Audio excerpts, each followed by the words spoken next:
Bonjour, je suis Hans Wilsdorf, et voici l'histoire de ma vie. Je suis né le 22 mars 1881 à Kulmbach, en Allemagne. Orphelin dès l'âge de 12 ans, j'ai été recueilli par mes oncles qui m'ont envoyé dans un internat en Suisse. C'est là, au cœur de l'industrie horlogère suisse, que j'ai développé une fascination pour les montres. En 1900, j'ai commencé à travailler pour un exportateur de montres à la chaux de fonds.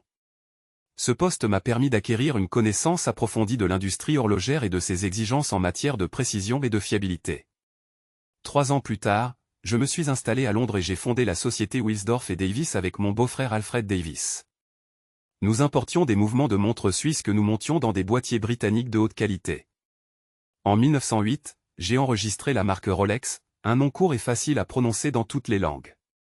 Je voulais créer une marque qui incarnerait la précision et la fiabilité.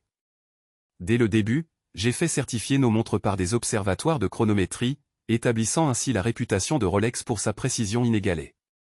Une de mes plus grandes innovations est née en 1926 avec la création de la Rolex Oyster, la première montre-bracelet étanche au monde. Pour démontrer son efficacité, j'ai demandé à Mercedes Gletz, une nageuse britannique, de traverser la Manche en portant une Oyster.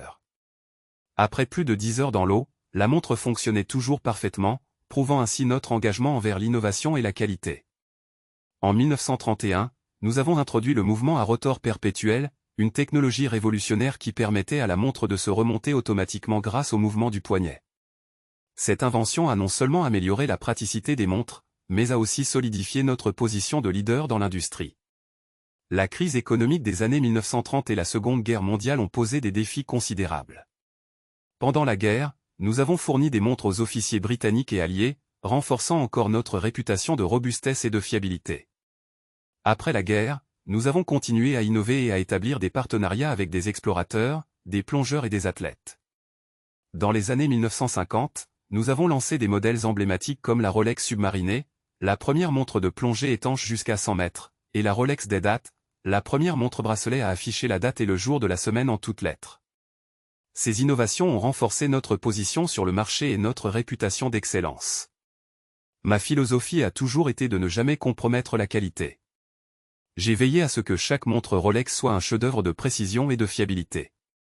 J'ai également instauré des normes rigoureuses de contrôle de qualité, que nous avons maintenues et améliorées au fil des ans.